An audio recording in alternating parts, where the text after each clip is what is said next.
Om Ajnanatimrandasya Jnananjanashalakaya Chakshurunmilitamena Tasmai Shri Gurave Namaha Shri Chaitanya Manobishtam Stapitamena Bhutale Swayam Rupa Kadamahyam Dadati Swapadantikam Vandeham Shri Gurum Shri Utapadakamalam Shri Gurun Vaishnavamscha Shri Rupam Sagrajatam Sahagana Raghunathanvitam Tam Sajivam Sadvaitam Savadutam Parijana Sahitam Krishna Chaitanya Devam Sri Radha Krishna Padan Sahagana Lalita Sri Vishakan Vitamscha He Krishna Karuna Sindho Dina Bandho Jagatpate Gopesh Gopika Kanta Radha Kanta Namostute Tapta Kanchana Gaurangi Radhe Vrindavaneshwari Vrishabhanusute Devi Pranamami Hari Priye Vanchakalpatarubhyascha kripa sindhubhya eva cha patitanam pavanebhyo vaishnavebhyo namo namaha Sri Krishna Chaitanya Prabhu Nityananda Sri Advaita Gadadhar Srivas Adi Gaur Bhakta Vrinda Hare Krishna Krishna Krishna Hare Hare Hare Ram Ram Hare Hare Hare Krishna Krishna Krishna Hare Hare Hare Ram Ram Hare Hare Hare Krishna Krishna Krishna Hare Hare Hare Ram Ram Hare Hare Namo Namo Aniruddhaya Hishikesha Indriyatmane Namaha Paramahamsaya Purnaya Nibrtatmane Swarga Pavarga Dvaraya Nityam Suchi Sade Namaha Nama Hiranyaviryaya Chaturhotraya Tantave. Hare Krishna. So we are continuing our discussion of the first canto of Srimad Bhagavatam. In the previous session, we started out with chapter 9, and we are trying to see if we can conclude chapter 9 or at least make some progress in chapter 9 in understanding the message conveyed by Srila Sukadeva Goswami in chapter 9. The essence of chapter 9 is a conversation between Sri Bhishma Dev and Yudhishthir Maharaj. The circumstances are as follows. Yudhishthir Maharaj, being an extraordinarily compassionate soul and also being somewhat pacifist by nature. In other words, he is someone who desires peace and would like to move in the direction of peace and wants to find peaceful solutions for everything, which is the way it should be. You know, he really wants to find a completely non-violent situation, a non-violent solution, and he attempted his very best to establish the results or steer the results of the Kurukshetra by first trying to propose various aspects of peaceful solution, which did not work out, and the battle ensued. And because of the battle and the ferocity of the battle and the number of people who were engaged in the battle, it so happened that there was an extraordinary heavy loss of lives, and Yudhishthir Maharaj, being who he was, being the son of Dharma, and also being a soft-natured devotee of the Lord by nature, and being completely disinclined towards wanting to accumulate power or accumulate the opulences which are available in the material world at the cost of suffering of others, out of his extraordinary compassion, he was overwhelmed because he really did not want to take up such a kingdom which came with such a heavy price, and this heavy price was felt all around. It was felt by the death of so many souls in general. More so in particular, Maharaj Yudhishthira also lost many family members, so it was also very personal. Plus, the very act of going through the battlefield is very traumatic, even for seasoned soldiers. It does cause psychological changes to happen because you're constantly on the edge, being on the edge constantly and trying to constantly overpower and be alert so that you are not killed, at the same time wanting to cause harm to come to the enemy for the battle to be won. This kind of extraordinary pressure for a prolonged period of time is very harmful. It causes a lot of psychological damage. right?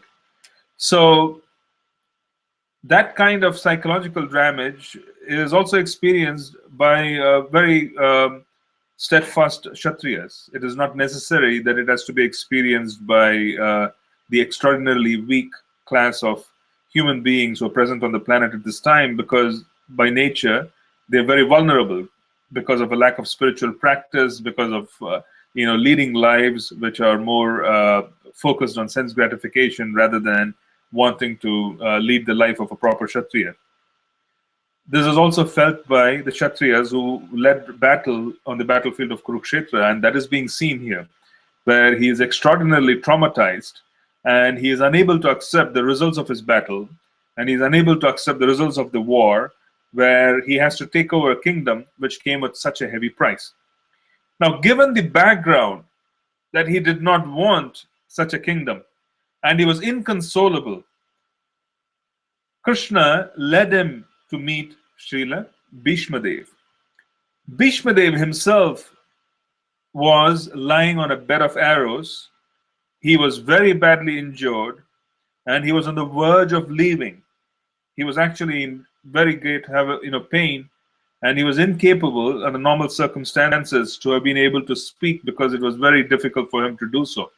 However, Krishna led Yudhishthira to Bhishmadev. Now, the surrounding is very, very remarkable. Number one, it was a battlefield. Number two, they were talking to a man who is about to embrace death. And what is advantageous about a battlefield? A battlefield is a very, very sober surrounding. When people come in touch with a battlefield, it sobers the audience very quickly, because there's such destruction, there's such death, there's such danger, that a battlefield automatically has a tendency to prioritize the conversation. And then they were coming here to listen to Srila Bhishmadev, who was about to leave his body. See, someone who is about to leave their body will not be speaking whimsically. They would be giving very profound messages. There would be no clutter, because their priority is already well known to them. They are not going to be speaking things which are unnecessary. They would not be wasting their breath on aspects which may not really prove to be useful to the audience. They're going to be very focused in their speech because, number one, Bhishmadev was in a lot of pain. Even though he was a Kshatriya and had the capacity to tolerate, it was a lot of pain. Number two, he was going to give a message which was very profound because he was known to be an extraordinary personality. So Krishna wanted him to speak. Now let us look at who else was present at the moment. Srila Vyasadeva was present. Krishna himself was present. So it's very poignant, it is very significant that Krishna did not speak, neither did Srila Vyasadeva. Both of them tried to console Yudhishthira Maharaj, and Yudhishthira Maharaj was inconsolable, and he had to be consoled by this great warrior who himself was lying on a bed of arrows. Why? Because his speech and his words would have an even greater impact in the heart of Yudhishthira Maharaj, because he was, number one, a Kshatriya, he was a general, plus he had a superior position by way of family for Yudhishthira Maharaj. And Krishna wanted to glorify Bhishmadev. So he wanted to show the world that his devotee, even though on the deathbed, is still capable of profundity. He is capable of serving. His focus is 100% in being able to give pleasure to the senses of Krishna. So Bhishmadev did not hesitate when such an opportunity arose for him to be able to share a profound message. And he was most qualified. He was actually most qualified, according to Krishna, to speak about duties of kings. So that is the stage of the 9th chapter, where Yudhishthira Maharaj is actually approaching Bhishmadev and is inquiring from him about the duties of a king. And Bhishmadev begins talking. The first and foremost, the objective of Bhishmadev is to remind Yudhishthira Maharaj that yes, there were millions and millions of lives lost in this great war. There was a tremendous amount of trauma. There was immense blood that was spilt, but then there was this purpose. So let's understand the purpose. So this next few verses, which is the reply of Bhishmadev to Yudhishthira's questions are actually the primary purpose for which the Battle of Kurukshetra was fought. We got to realize that the kingdom was ruled by Dhritarashtra and Duryodhana. Duryodhana was the one who was managing the kingdom.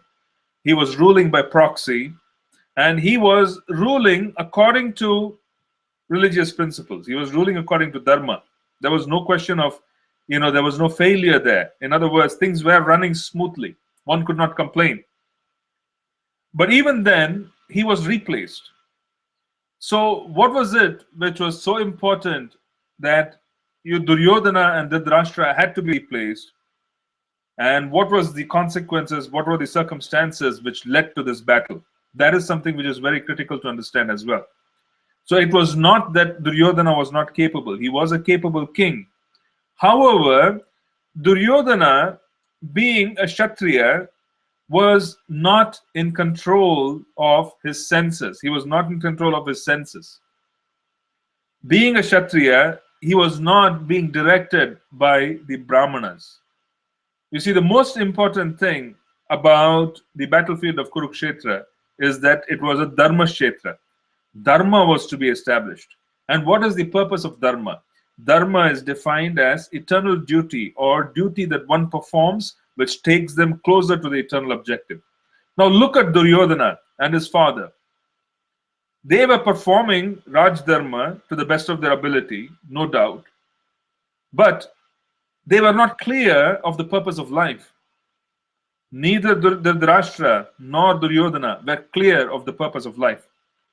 If the king himself, who is the leader of the entire country, is unclear about the purpose of life, if he is unclear about eternal dharma, which is duty performed, which is taking us closer to our eternal occupation, if the king himself is unclear about his duty and his position in relationship to his eternal seva, his eternal duty, then such a king cannot lead the subjects to a proper end. He is completely disqualified. In other words, Krishna and the Pandavas and Sri Vyasadeva, these are all great personalities who are a part of the scenario at that point in time, were able to clearly observe that this was the beginning or the end of Dwapara and the beginning of Kali Yuga. If at the very beginning of Kali Yuga there was chaos in terms of being able to establish Dharma, there was chaos in terms of being able to establish Varnashrama and have a system of Varnashrama properly established and knowledge being imparted, then there would be even greater chaos as Kali progressed. So they were more concerned with being able to establish and have proper Varnashrama in place during that time.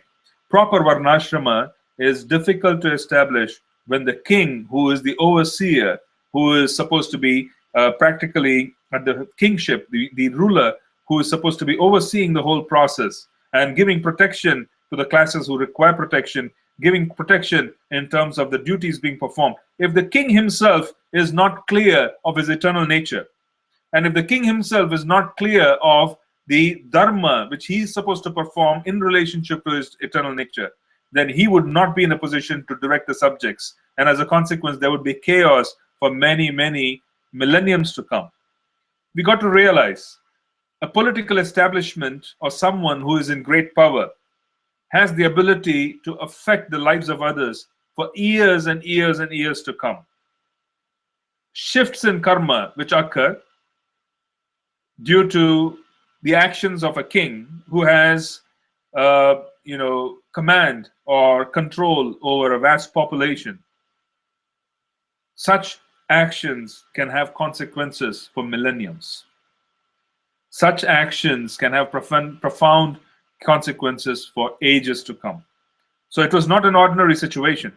They wanted all the kings who misunderstood eternal duty to be on one side, and they wanted all the kings who understood the essence of Dharma to be on the other, and they wanted a battle so that the essence of Dharma would win over and set the stage for betterment of future generations, because the onset of Kali was just round the corner. So the battlefield itself of Kurukshetra Of one side was confusion about eternal duty, and the other side there was complete understanding of eternal duty. Take the example of Dronacharya, right? It was not that he was not completely aware of what is duty and what is not, but he did not want to stay with the Pandavas because he had accepted remuneration from the Kauravas. And he somehow felt that he did not want to be indebted. He did not want to be indebted by being compensated by Duryodhana and his father. He did not want to be indebted. People those days were so strict about becoming indebted. He did not want to be indebted. Now take the example of a more fitting example of Shalya. He is the brother of Madri, who is the mother of Nakul and Sahadev. So he comes all the way to assist the Pandavas. But then on the way to the Pandava camp, Duryodhana starts arranging, without the knowledge of Shalya, he starts arranging all kinds of reception centers where Shalya and his army could stay and receive some amount of relief from the journey. Because he accepts this treatment from Duryodhana, Shalya feels indebted and he says, how can I go and then fight against this fellow who has treated me in this way? I would feel very uncomfortable staying on the opposite side of the battlefield, lifting up arrows and firing arrows at Duryodhana when he has actually treated me in this manner and making me indebted.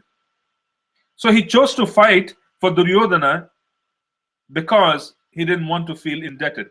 So now all of these in one sense appears to be proper duty. But in reality, Krishna gives the definition in the Bhagavad Gita. What does he say? Sarva dharman parityajya mamekam sharanam vraja aham tvam sarva papebhyo mokshayasmi masuchaha. He says, do not fear about the consequences of the failure of duty which you have defined, which is chala dharma, which is upadharma, which is secondary and tertiary. Focus on the duty of the eternal relationship between you and I. By focusing on that duty and keeping me in the center and executing every other duty, you would be able to properly be able to offer the right direction and be able to take the right action. Look at the amount of confusion in terms of duty even 5,000 years back amongst exalted people. Why would there not be duty confusion today? There would be great confusion in terms of priorities today in Kali Yuga. 5,000 years back, exalted personalities like Dronacharya and Shalya and so on, they had confusion about what is duty and what is not duty, and that confusion was brought to the forefront under very trying circumstances. They did not want to face the consequences of becoming indebted. On the other hand, you have a complete opposite, which is being talked about by Krishna, saying, understand eternal duty. Keep me in the center. If you don't keep me in the center, you will not understand what is right and what is wrong. Your priorities will not be right because your dharma will not fall in place if I am not in the center. Dharma, by very definition, means duty, activity that is performed by keeping Krishna in the center. That is dharma. Activity that we perform, keeping Krishna in the center. Activity that we perform, keeping an eternal objective in the forefront. When the eternal objective is taken out, then everything becomes very relative. You have Dronacharya not wanting to be indebted to Duryodhana and his father. You have Shalya not wanting to be indebted for the reception that was accorded to him on the way to the battlefield. He had made up his mind to fight for the Pandavas. On the way, he is given a reception, and that completely, confounds him. He is unable to take proper decisions. So, can you imagine the amount of confusion and duty which occurs? So, you had two sides on the battlefield of Kurukshetra. One who understood what is duty. For some people, the understanding of duty was lucid. Wherever Krishna is, there is dharma, and I have to take his side. For others, the definition was far more stretched. Karna, who is an extraordinary personality, very charitable, very, very broad-minded, very charitable, extraordinarily focused, very powerful Kshatriya. Moreover, he is a cousin of Krishna, because he is also born of Kunti Devi. What was his confusion? The same confusion. Oh, my duty rests with Duryodhana. He came to my aid when no one else wanted to help me. He preserved my honor. You see, that became a priority for Karna. Instead of what is duty by way of my relationship to Krishna. So when you have Krishna in the heart and pleasing Krishna becomes the primary objective, then duty becomes very well defined. Duty becomes very well defined. Bhishma Dev, the greatest personality in terms of his vows, in terms of his life, such a powerful leader, completely selfless, where he sacrifices for so many different personalities, his father, and then based on the request to ensure that the father could remain happy, he also sacrifices his position in the kingdom and then leads life in such a manner where he would be able to leave only if the kingdom is secure. So he prolongs life because he has the ability to stay on the planet as long as he wants. And then he chooses to stay on the side of the Kauravas, knowing fully well that it is adharma, knowing fully well that he has no choice but to carry out that particular action. He has no choice. Why? Because of vows. So Bhishma Dev himself was on the opposite side by the will of the Lord. But he was not in doubt about who should win. Neither he nor Dronacharya. They were not in doubt about who should win. They were not in doubt about dharma. They chose their decisions to be made. Very tough decisions, very difficult decisions were made by these personalities because that was their quality. That was the quality of people who existed 5,000 years back. Something which is a matter of great pride because, we come from that land. It's a matter of great pride to simply be associated with people who had such thinking. The thinking itself was very strong. Now, where did this thinking come of charity and not accepting charity? A Kshatriya is never supposed to obtain or accept charity. A Kshatriya is not supposed to accept charity. Is not. He's supposed to give charity. The definition of a Kshatriya, or he actually demonstrates his dharma by the giving of charity.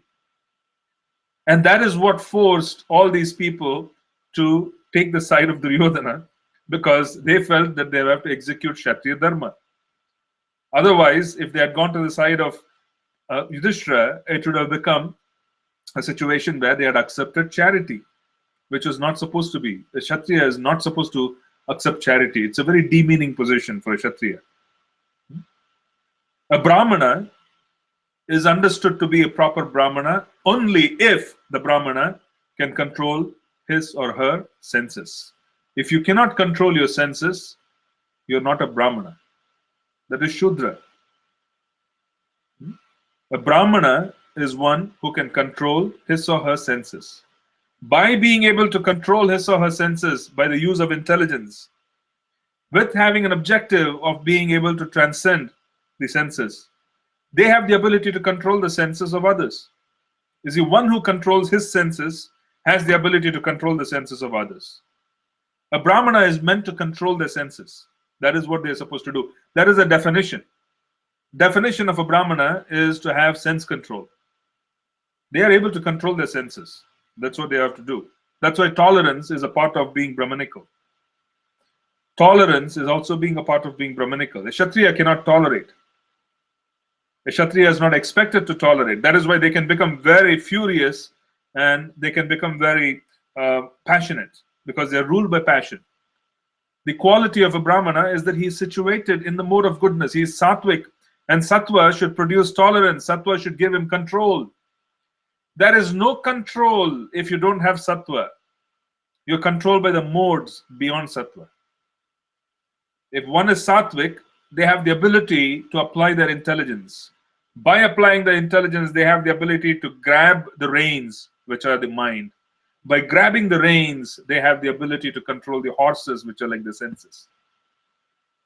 By doing so, they have the ability to absorb sublime truth.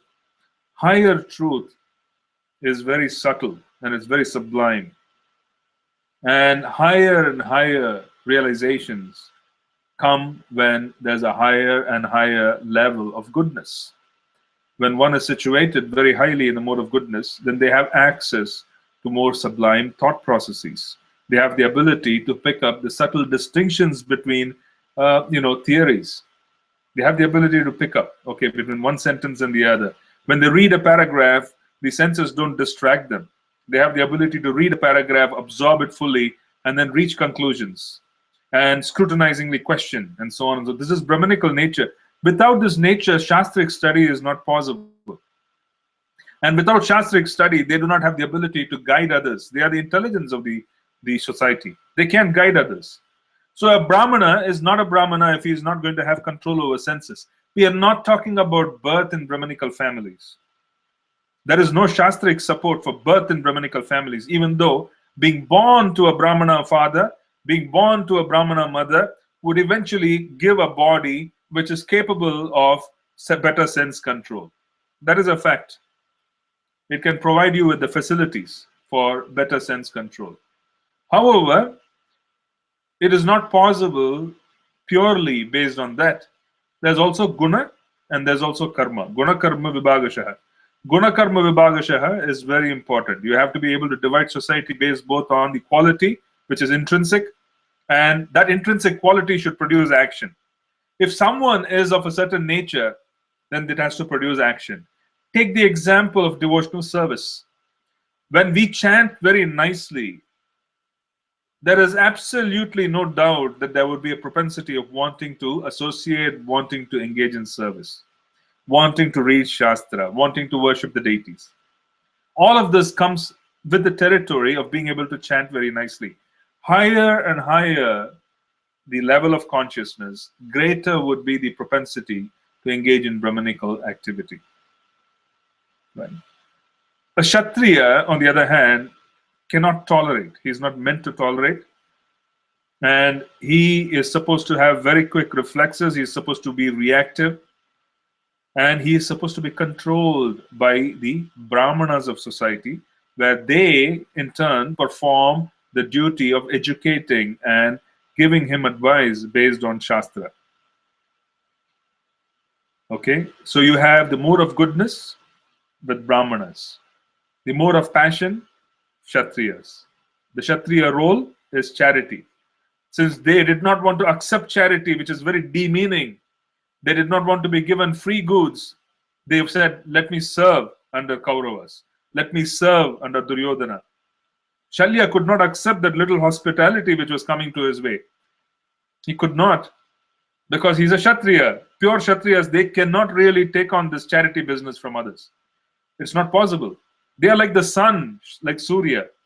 What does Surya Dev do? He gives indiscriminately. Right? He bestows resources to the entire planet. That is what Surya Dev is all about. That is what a Kshatriya is all about. A Kshatriya also gives. He does not like to receive. He does not like to receive charity. He does not like to be forgiven.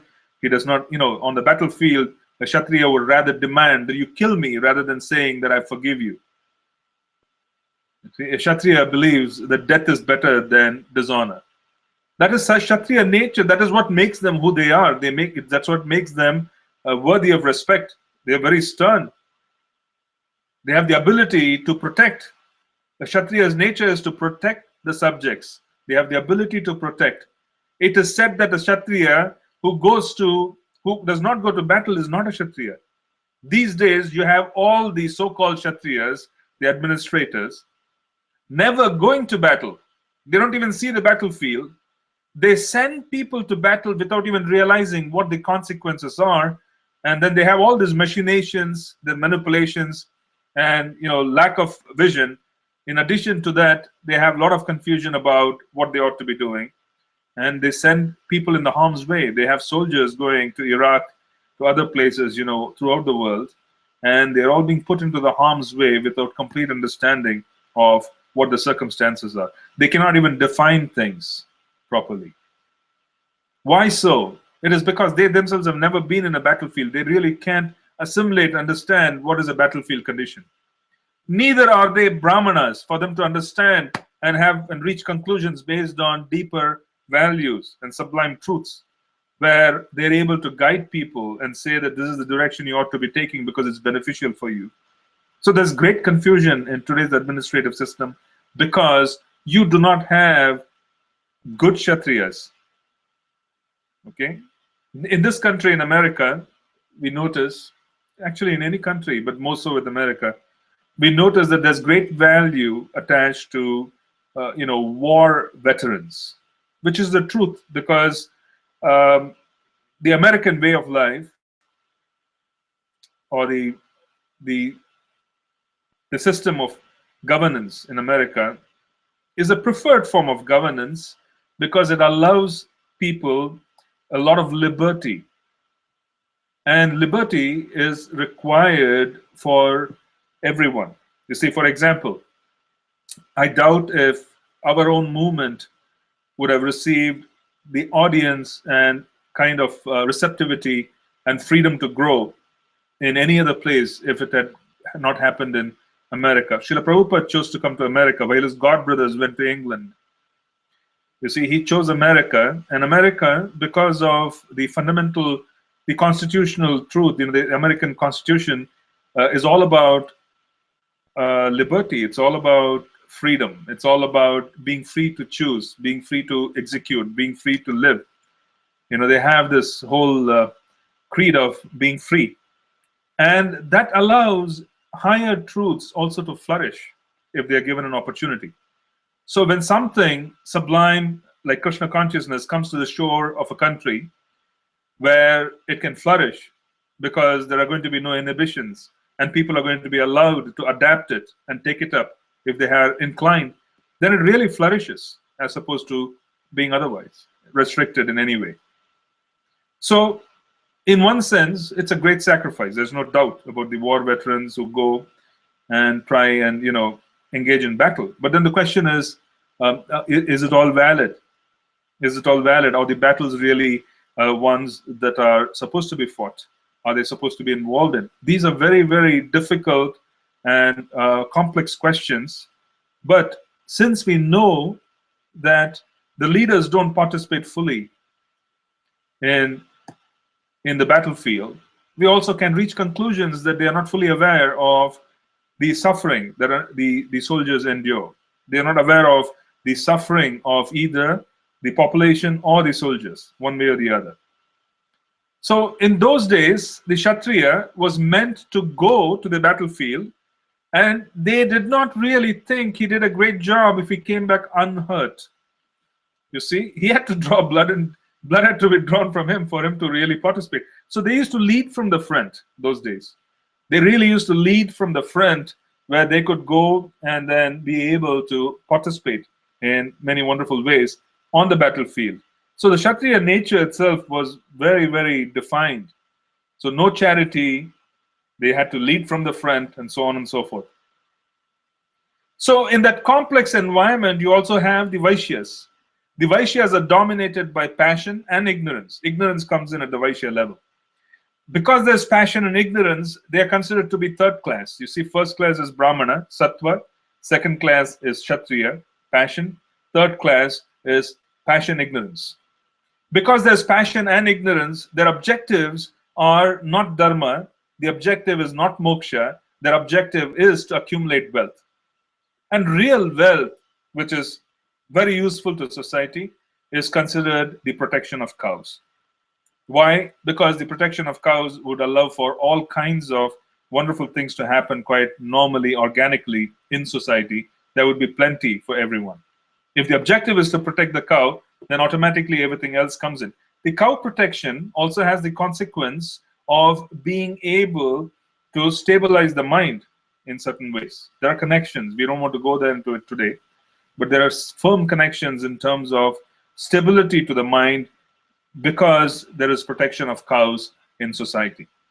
This was the Vaishya objective, so that they could manage resources by keeping the cows in the center, trying to ensure that the cows are very well taken care of, and the cows in turn have plentiful resources to offer to the population. The so-called organic farming initiatives. The best nutrient is cow manure, and the cows require, grass. It could be proper grass which is being given to them. So it's almost like it's also wonderfully arranged. So there's such a demand for organic vegetables and organic fruits and so on and so forth, and people are waking up to the benefits. And the whole system is very organic, and it is very properly done if the Vaishyas have the objective of protecting the cows. By protecting the cows, everything else will just happen wonderfully, right? And then you have the Shudras. The Shudras are considered to be the mode of ignorance. What is the mode of ignorance? The mode of ignorance is the class of people who completely identify with the body. The Shudra objective is that I have to eat, I have to sleep, I have to mate. It's very simple. So the Shudras are supposed to be taken care of. They don't have sublime thought. They don't have the capacity for sublime thought because they're so focused on the body. If you deprive the Shudras from basic livelihood, which allows them shelter, which allows them food, then the Shudras do not have the ability to tolerate, because they are not meant for that. They will panic. They don't have the ability to withstand fluctuations in life. You see, they don't have the ability to tolerate like the Brahmanas. Neither do they have the ability to withstand and take decisions like the Kshatriyas. Neither do they have the ability to engage in commerce like the Vaishyas. The Shudras want to engage in labor. They don't want to be independent. They would rather be employed by a corporation, by someone who gives them a monthly salary so that they don't have to become too anxious. And by doing so, they can maintain their families. If that salary goes away, or if there's fluctuation, then the Shudra is practically in great disharmony. They're not able to function. They cannot function. There'll be great lamentation. There will be great lamentation. Okay? So in present day, there's so much lamentation because most of the population is Shudra. There's a lot of lamentation. And there is a lot of economic uncertainty. In combination with economic uncertainty, you have the mode of ignorance, you have a nature of dependence, there is no questioning. And then what happens? When things don't happen the way they are supposed to, when different economic systems fail, then there are revolutions.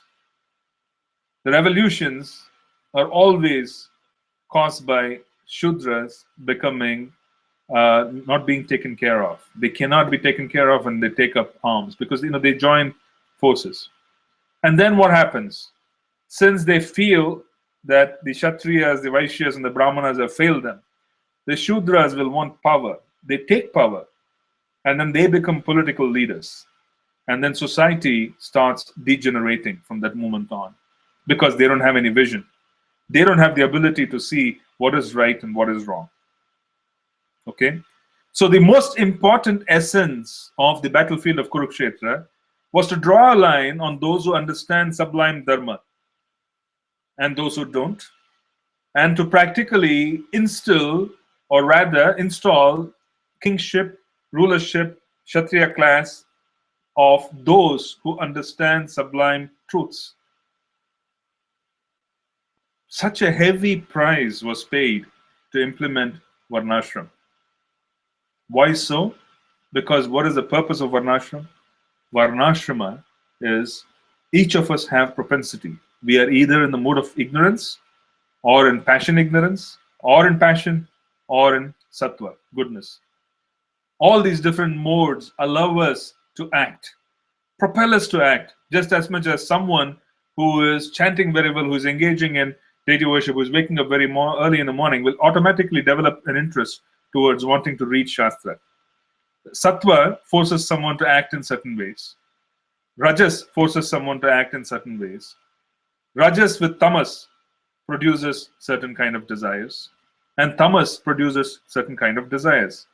So the class of desires come because of consciousness. And the whole purpose of Varnashram is required because Vedic theology views this planet as a prison house. Vedic theology views this planet as a prison house. The king is considered to be the guardian or the warden of the prison house. And being the warden and the guardian of the prison house, the king is supposed to facilitate activity in the prison to ensure that the souls who are trapped in this particular planet act according to their propensities. And by acting according to their propensities and performing their duties according to their propensities, they slowly go from ignorance to passion ignorance. From passion ignorance, they go to passion, and from passion, they go to goodness over several lifetimes. The idea is that the Shudra of this particular birth, by acting upon their duty as a Shudra very diligently, would eventually get an opportunity to be born as a Vaishya in the next birth. By executing the duties as a businessman in the subsequent birth, then they get the opportunity of being elevated as a Kshatriya. By executing the duties as a Kshatriya, eventually there will be purification and they reach the point of being Brahmanical. So there is a certain process of being able to help the soul who has come into this planet by progressing and allowing them to act according to their propensities, giving them an opportunity, and then taking them from one stage to the other. The king is the overseer of this particular process.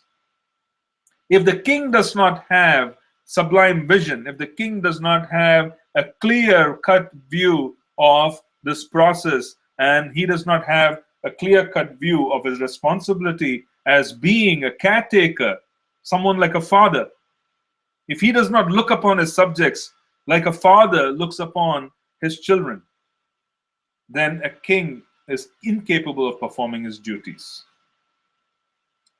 So installing a proper king was a priority so that this whole process of Varnashram moves forward.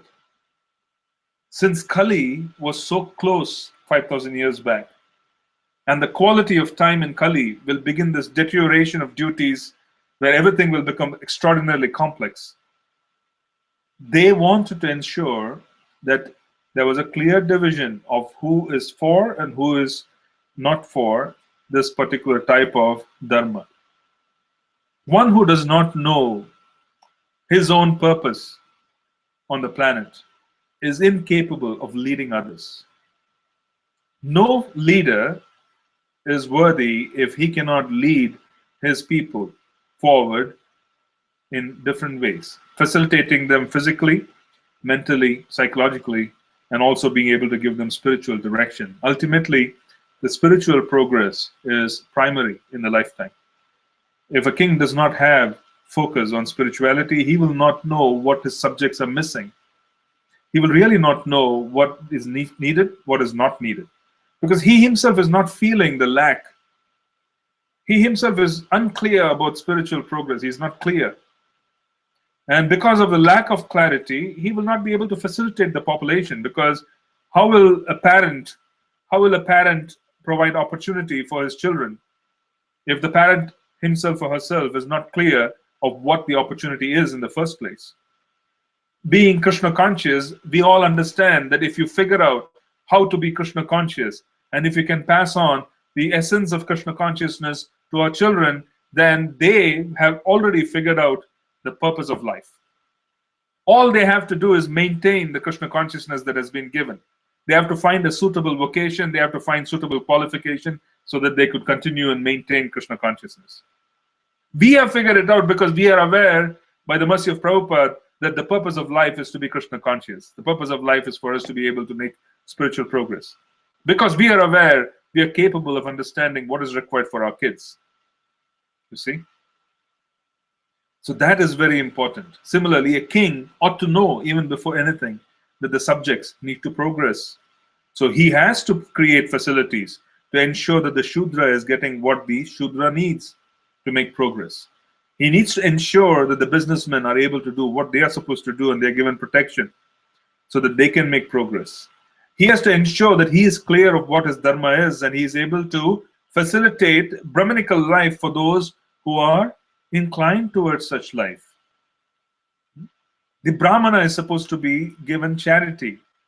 The Brahmana, being given charity, is freed from passion, because passion is required to create wealth.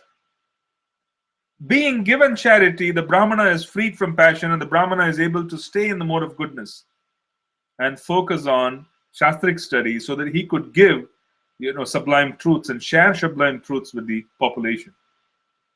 So the king is meant to understand that. That's why he was supposed to give charity.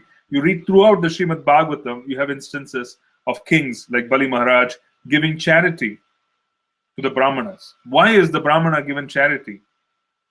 Because the Brahmana need not lose his mode of goodness. He need not come down to passion ignorance. He need not do that. If he does that, then Brahmanical life is spoiled. He cannot really read Shastra. And if he cannot read Shastra, he is not going to be able to help others, because he is contaminated himself. So this is the whole system of Varnashram, and that was being protected 5,000 years back. So this is also from the teaching of Srila Bhishma Dev. So now Bhishma Dev is reminding Yudhishthira Maharaj that this is the purpose. You went through whatever you went through. Everybody went through whatever they went through on the battlefield of Kurukshetra to preserve this purpose. The purpose so that the souls who are coming into this planet have the ability to move from one stage to the other. Okay, so let's read the verses very quickly. I've given you a summary, so I'm just going to read the verses. Text 25. Sutta uvacha Yudhishthirastad akarnya Sayanam Sarapanjare Aprachad Vivadan Dharman Rishinam Chanu Shinvatam. Sutta Goswami said, Maharaj Yudhishthira, after hearing Bhishma Dev speak in that appealing tone, asked him, in the presence of all the great rishis, about the essential principles of various religious duties. Dharma. Purusha Swabhava Vihitan Yata Varnam Yata Shramam Vairagya Rago Padipyam Amnato Bayalakshanan. At Maharaj Yudhishthira's inquiry, Bhishma Dev first defined all the classifications of castes and orders of life in terms of the individual's qualifications. Individual qualification. Qualification comes due to birth, but it has to be maintained, not just birth. Then he systematically, in twofold divisions, described counteraction by detachment and interaction by attachment. Okay, we'll go into it a little later. Counteraction by detachment, interaction by attachment. This is practically exposing the soul through the four ashramas, giving them brahmacharya, and brahmacharya allows them to experience detachment. And if those who are attached to the body and want to engage and move on to the grahastha ashram, they move on to the grahastha ashram, and in the grahastha ashram they have to develop detachment while they engage in the process of executing their duties. And then finally they move on to varnashrama, to the higher platform of sannyasa and vanaprastha. So that is where he's talking about detachment and interaction by attachment. Counteraction by detachment, interaction by attachment. That is what he's talking about here. Dana dharman, raja dharman, moksha dharman, vibhagashah, stri dharman, bhagavad dharman, samasa vyasa yogataha. He then explained by divisions acts of charity, the pragmatic activities of a king, and activities for salvation. Then he described the duties of women and devotees both briefly and extensively.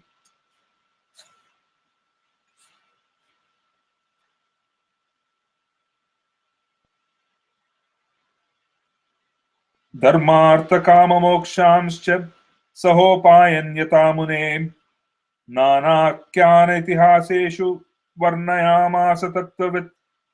Then he described the occupational duties of different orders and statuses of life, citing instances from history. For he was himself well acquainted with the truth. He had seen so many different generations, and he was so powerful a Kshatriya. A Kshatriya who was a Rajarishi, Bhishma Dev, who had controlled his senses because he had made a vow of celibacy for a Kshatriya, which is someone who is extraordinarily passionate. To take a vow of celibacy is a big, big thing. And he took that vow for several generations, selflessly serving. So he was completely qualified. And Srila Prabhupada writes that even in the presence of Srila Vyasadeva, Krishna wanted him to speak, Bhishmadev to speak, because of his qualification. And then I just wanted to briefly say about the duty of women. The duty of women, as described by Srila Prabhupada in the purport, obviously drawn from the Shanti Parva of the Mahabharata in terms of what Bhishmadev was talking about.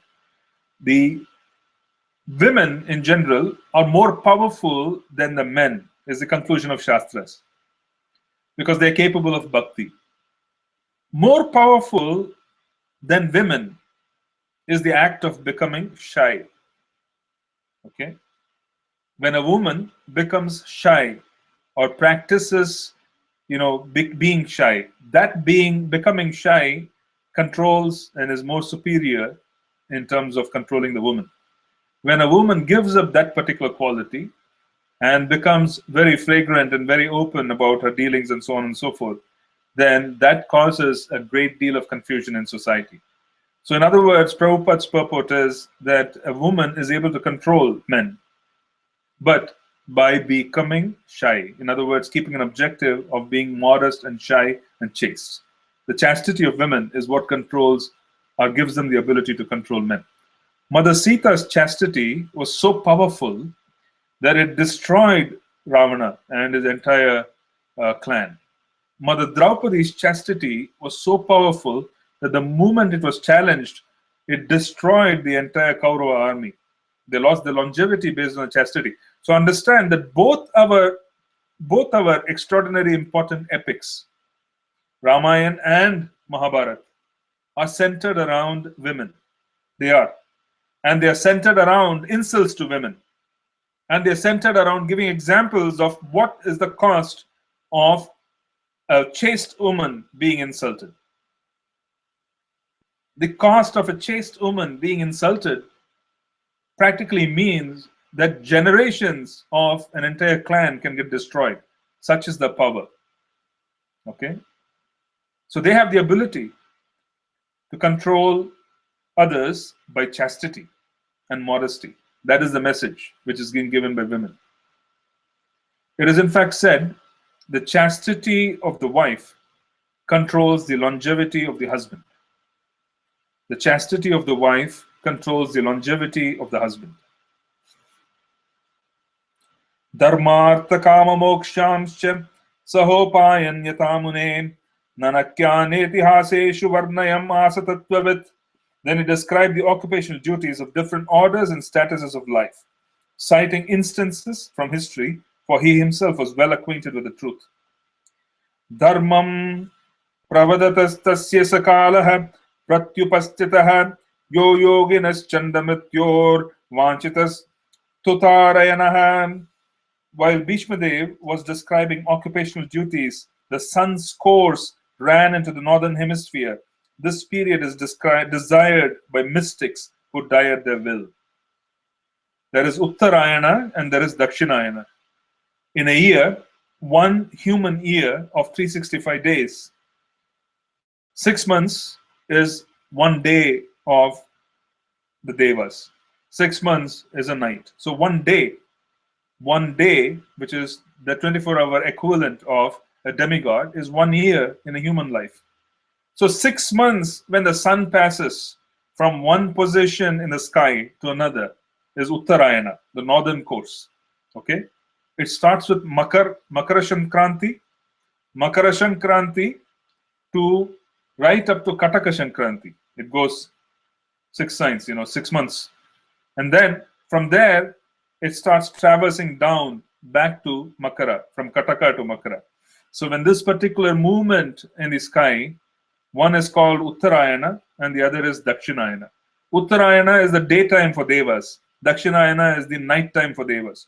So all auspicious activities are performed during the daytime for Devas, and as a consequence, death is also desired during that particular time, because the process of death is a transition and one requires help at every stage we move from one place to the other. So mystics, people who are aware of it and who have the ability to leave their body at will, choose Uttarayana. That is this verse. So this is practically a statement saying that whilst Bhishma Dev was instructing Yudhishthira Maharaj on all these truths, the sun was entering into Makara. Makara Shankranti had happened now. Okay, Makara Shankranti typically is mid-January. Tadopashamritya girah sahasranir vimukta sangam manadi purushe krishna lasat krishne lasat pitapate chaturbuje purahastite meritadrik vyadarayat. Thereupon, that man who spoke on different subjects with thousands of meanings and who fought on thousands of battlefields and protected thousands of men stopped speaking and being completely freed from all bondage, withdrew his mind from everything else and fixed his wide open eyes upon the original personality of Godhead Sri Krishna, who stood before him four-handed, dressed in yellow garments that glittered and shined. Okay, there are a few more verses. I want to take this up in the subsequent week because there are some very important points to be made. So I'm going to stop here and I want to see if any questions can be taken. This is practically describing the process of yogic death. It is describing the meditation of Bhishma Dev. This is just wonderful, wonderful verses. You know, a few more verses in this chapter. I want to reserve it for the next session, which is going to happen on Monday. I don't want to hurry through this. Okay, I want to stop here and see if you have any questions.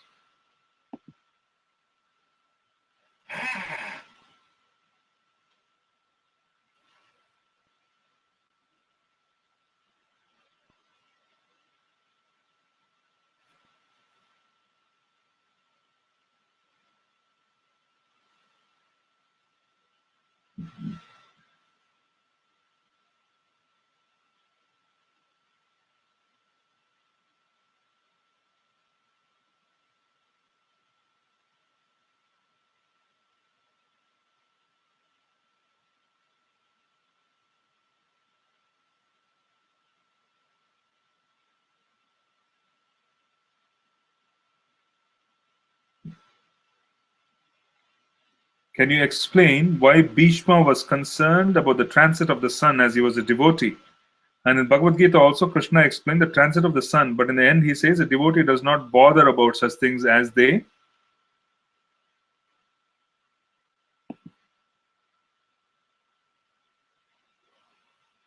Okay, very important to understand how a devotee acts.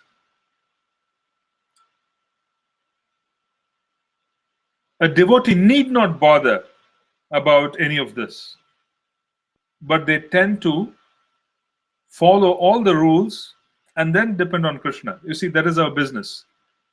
Devotee business is to do things as if they depend on us, but to leave the results to Krishna. So the complete dependence on Krishna comes after the performance of everything as we understand it to be right. You see? That's why you find that there are many things which are done in Shastra by these extraordinary devotees, but they are not dependent on these activities for auspicious results. And they don't even care about what results are going to come. But they do things nicely as they are supposed to be done and then leave the results to Krishna. That is our duty. We don't want to simply think and develop this mindset that everything is going to get taken care of by Krishna. Krishna is not our servant. We are his servants. So we want to ensure that we do everything as if it depends on us, but we leave the results to him so that he gives us what is appropriate. So we are dependent on him completely, and we are completely satisfied with the result that Krishna bestows upon us. But our duties have to be as if it depends on us. It's a very fine balance. It's not easy to do, but it is required.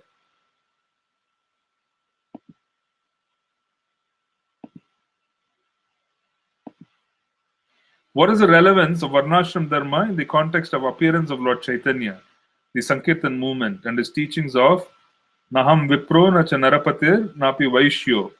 Yes, all of that is true in the context in the context of Lord Chaitanya's movement, Varnashram is required because it is like being next to neighbors who are not well situated. Not the entire world is going to take up Krishna consciousness, even though that is our objective. Krishna consciousness is going to be practiced amongst those in the world who may not be Krishna conscious, who could be following different, many other paths.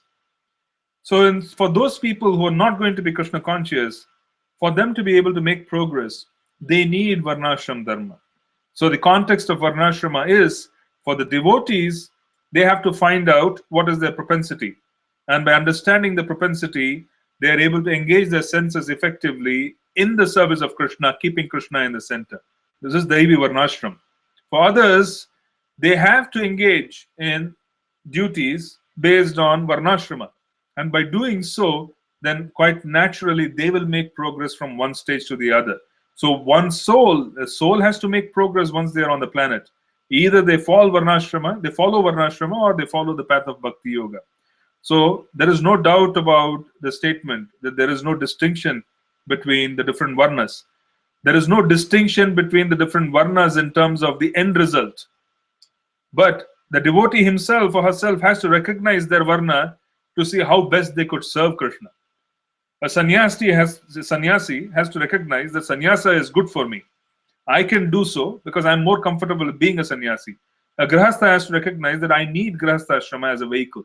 So the vehicle of varna and ashrama has to be chosen by the devotee, ultimately to reach the point of being able to engage 100% in the service of the Lord. What is an effective vehicle? We are not dependent on that vehicle to reach Godhead. We are dependent on that vehicle to facilitate the proper use of resources. Prabhupada talks about it further in the Srimad Bhagavatam, 8th Canto, 2nd chapter, 32nd verse, where he talks about the fact that Varna and Ashrama have to be chosen so that one can be sensually strong and can be effective in being able to move forward. Otherwise, someone who is supposed to be renounced becomes a grihastha, or someone who is supposed to be a grihastha becomes renounced, and they don't fit into the ashram. And then they are constantly struggling to simply maintain that ashram. And that struggle practically withdraws all the energy they have, which they could contribute to Krishna consciousness. So, in that sense, choosing Varnashrama is important. But ultimately, the identity of the devotee is neither the Varna nor the Ashrama. The identity of the devotee is that he is a servant of Krishna. That is the purport of this verse from Chaitanya Charitamrita. Naham Vipro Nacha Narapati. Naham Vaishyo. We are neither Vaishya nor Narapati or neither Vipra. We are not either of those, any of those, because our eternal identity is we are servants of Krishna. There is no doubt. But then choosing a vehicle becomes very important.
Okay, we'll end here. I don't see any more questions. If there are questions, please post them. I would end up seeing them anyways, then I would reply to you.